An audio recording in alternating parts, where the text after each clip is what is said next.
All right, let's talk about SoundCloud rap. This was a sound that just exploded out of the internet's underground to completely reshape the music industry as we know it. Remember this? In 2017, these 6 words, delivered with this kind of melodic, auto-tuned despair, were just everywhere. Lil Uzi Vert's XO Tour Life 3 wasn't just another hit song. It was like a flare going up. It was a signal that a new sound, born in bedrooms and hotel rooms on laptops, had officially broken into the mainstream.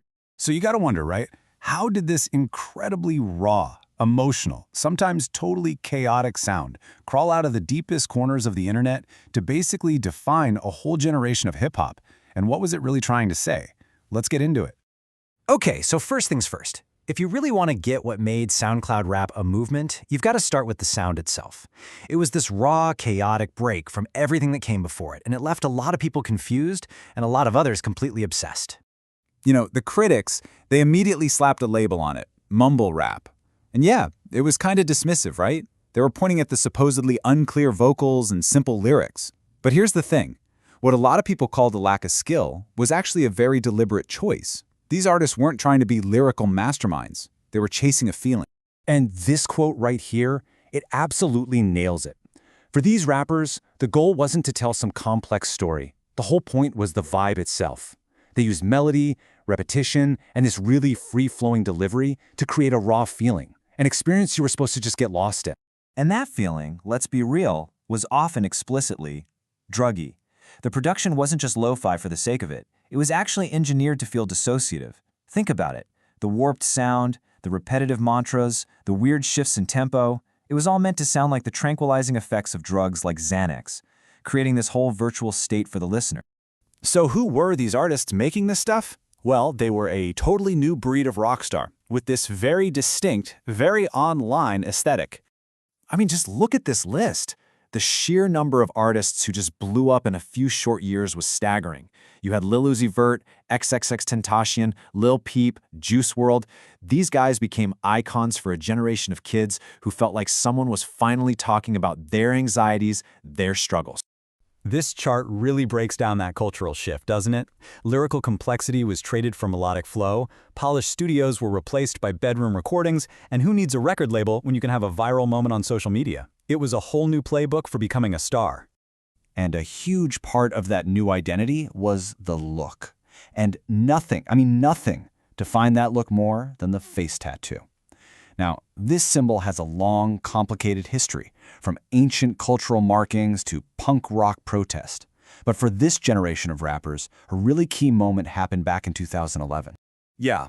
When Gucci Mane got an ice cream cone tattooed on his face, it wasn't about gangs or anything like that. It was basically a declaration of independence. He was saying, I am permanently opting out of your corporate world. And for the SoundCloud generation, that became a rite of passage, a way to show you are committed to this creative life on your own terms.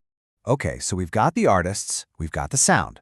But for a real revolution to happen, you need the perfect environment. And funny enough, in the 2000s and 2010s, the music industry kind of created one by accident. So check out this number, 5,100 down to 3,800. What is that? That's the drop in the number of radio station owners in the US in just 5 years after a new law passed in 1996. Basically, that law opened the floodgates for huge corporations to buy up everything. All these cool, independent radio stations just got swallowed up by giants. And what happened? Playlists got super repetitive, super safe, and it created this huge void. Young listeners were just starving for something real. And guess who stepped right into that vacuum? SoundCloud. It was the ultimate democratic platform. Anyone, literally anyone with a laptop and a mic, could make music in their bedroom and just upload it for the world to hear, completely skipping the corporate machine. It was the perfect weapon for a rebellion. But look, this rebellion was not a clean one. The same raw, unfiltered vibe that made the music so powerful also brought some really dark stuff to the surface. I mean, the music was just so deeply and sometimes uncomfortably personal. Hip-hop is often about bravado, right? But these artists were just laying it all out there. Their struggles with addiction, mental health, even suicidal thoughts. And for a young audience going through that same stuff, that vulnerability was magnetic. But you can't talk about this era without talking about the serious controversies. Many of the biggest stars faced really credible accusations of horrific behavior. For example, XXXTentacion was arrested in 2016 on charges of aggravated battery of a pregnant woman. This stuff wasn't just a footnote, it was a central, really troubling part of the whole scene's legacy. So, how did fans deal with all that? For a lot of them, especially the younger ones, it boiled down to a simple idea. The music is fire, so I'm going to listen. It was this fierce separation of the art from the artist, and it absolutely fueled these careers, even while really serious allegations were piling up. So, after all that, where does it leave us? The peak of SoundCloud rap. It was intense, but it was short. Still, its legacy is, well, it's strange, it's profound, and you can still hear its echoes in music today. There's this really interesting academic idea called alien creativity that helps make sense of it all.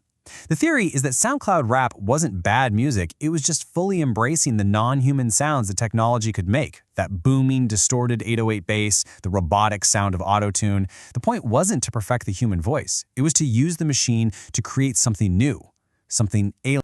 And hey, what about that whole mumble rap thing? Well, if you look at the data, lyrics across all pop music have been getting simpler and more repetitive for decades. SoundCloud rap wasn't some weird outlier, it was just the most extreme version of a much bigger trend toward immediate, catchy hooks. Man, that bright flame burned out fast. The tragic death of Lil Peep from an overdose in late 2017, and then the murder of XXXTentacion in 2018, that really signaled the end of the movement's peak. But the legacy, that DIY spirit, the raw honesty, and that weird experimental sound, it's still out there, influencing music right now. And that leaves us with one final big question. The SoundCloud era was a rebellion against the corporate machine, right? The gatekeepers of the radio. But today, the new gatekeepers are algorithms on places like TikTok and Spotify. So, in a world where tech doesn't just share music but actually decides what gets popular, where does the next real rebellion even start?